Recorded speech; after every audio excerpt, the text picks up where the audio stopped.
Get rich fast with csgofast.com. EPICENTER 2017 is underway, and we have our second match over with G2 defeating Astralis quite comfortably, I would say.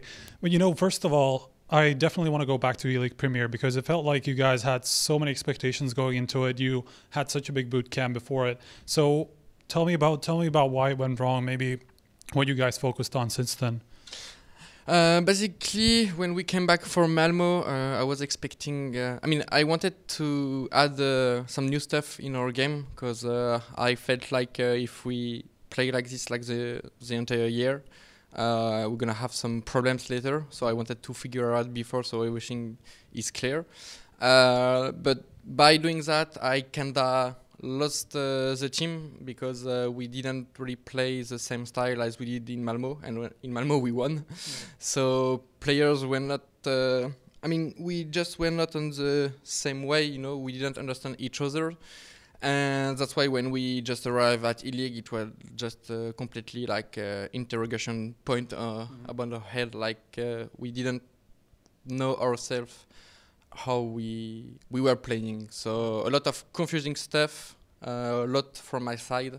I don't know why, but I also lost some confidence being in my in-game leading during these 2 or 3 weeks, because by only doing practice, it's really hard to see if things going well or not, and we didn't have so much official. So yeah, I kind of lost the team, and that's why we were not on point at ELEAGUE.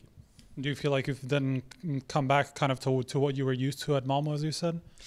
I don't know if we didn't have okay, we're gonna play definitely like Malmo. We just had a talk after ELEAGUE like for 3 hours.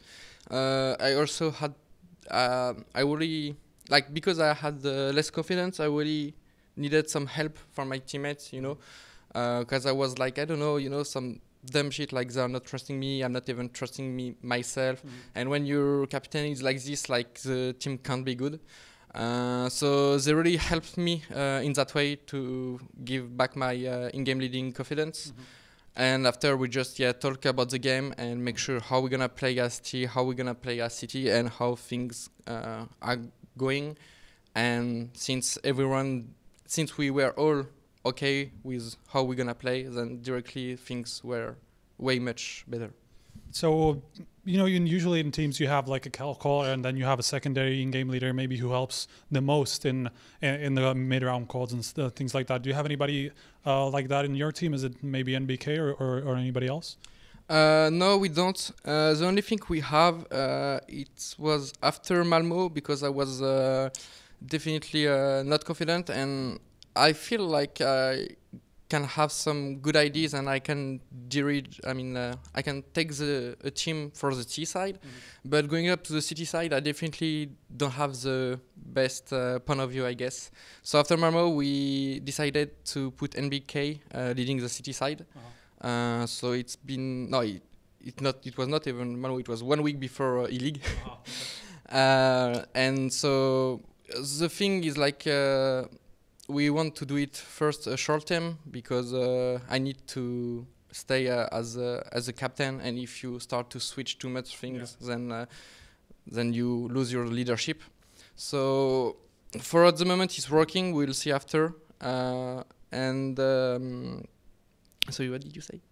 Well, I think you've answered it actually pretty much, because I only asked about the secondary caller, if you have anybody like that. Yeah, and about the T side, basically I'm taking everything. After it's up to all players to know doing good things or bad, I would say individually. But as a team thing, I do almost all the calls, except when we are struggling. Then Smith puts a timeout and he gave an ID, or I can have some feedback from my teammate, just like okay, there is like a weakness here, we can do something or whatever. And after I take or I don't take, it's up to me. All right, now moving on to the EPICENTER. Like I said, beating Astralis, obviously the big talking point will be cash, where at least in the beginning it looked like you were really on the back foot, losing 2-9. So tell me about maybe the comeback from that point on. I really think we were confident all the way up because we should have win the pistol round. Xipnis had a really nice ace, and after it was just we could feel like we didn't win the round because of 1 or 2 kills. Like it was really close, you know. So we were just confident, and we were like, okay, just calm down and just play how we are used to play, and things just started going well. So overall we were confident, and putting 6 rounds at City without the pistol, for us it's definitely a good side, because I think City side on cash is really hard to play, and we were really confident on our T side, so it was good. Can you continue? Can you talk me through the 1v4 from Zipex, what it looked like from your point of view? For our point of view, it's just like we know he's here, and we ask Body to defuse because he has a kit. We didn't know, like I don't know if there is a gap in the smoke, or he just has so he had a good crosshair placement.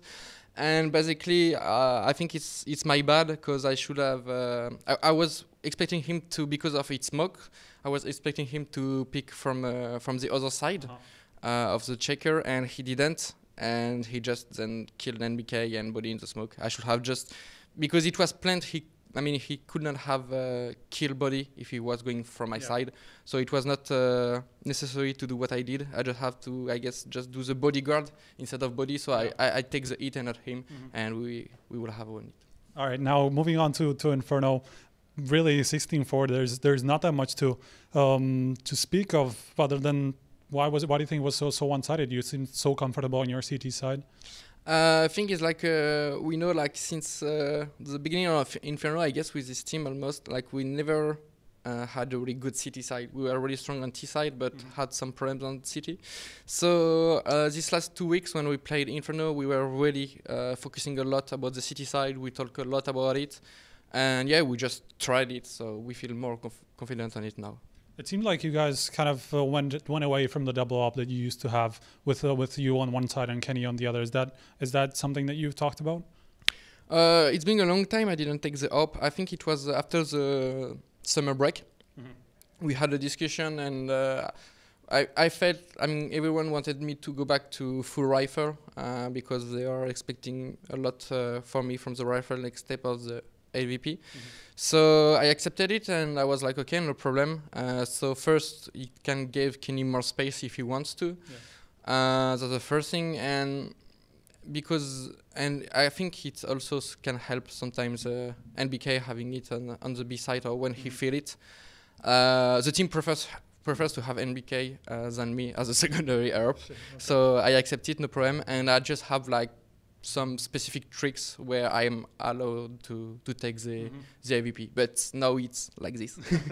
Okay, now going up into the winners match, you're going to face against the North Liquid. How do you feel going into that? Who do you think is going to win it, and how do you think you're going to match up against either of them? I definitely think it's going to be a tough match because both teams, I think, got the same level, I would say. So it's going to be really hard. So I really don't know who is going to come up top. About our matchup, I don't have any preference. I just think, and what we proved against Asteroids, if we are really focused on ourselves and really taking in mind what we have been working since the comeback of ELEAGUE and what we talk about, then we can be really dangerous. So we just have to keep the same mindset, the same energy, and see how it goes. I mean, we are not in our mind, it's not like we have to win or whatever. It's like we have a good mindset, we are good together, we got a good team chemistry at the moment since the comeback of ELEAGUE. So from there, we just play our game, and if we have to lose, then we will lose and we will learn from it, but we don't have any pressure on our shoulders. So you haven't set any specific expectations going into the event? No. Okay, well, thank you very much. Any last words, shout-outs, or anything you want to say? Thanks for the interview. Thanks for every people who are following us and supporting us, the G2 Army. And we're definitely looking forward to take, to go out of the group stage. I think it will be a really nice thing because it's a really hard tournament. And by beating Asteroids, it gives us some confidence, and we just have to go further and see how it goes. Okay, so that was the interview with shox. We're going to come back with more interviews as the day progresses, so stay tuned to HLTV.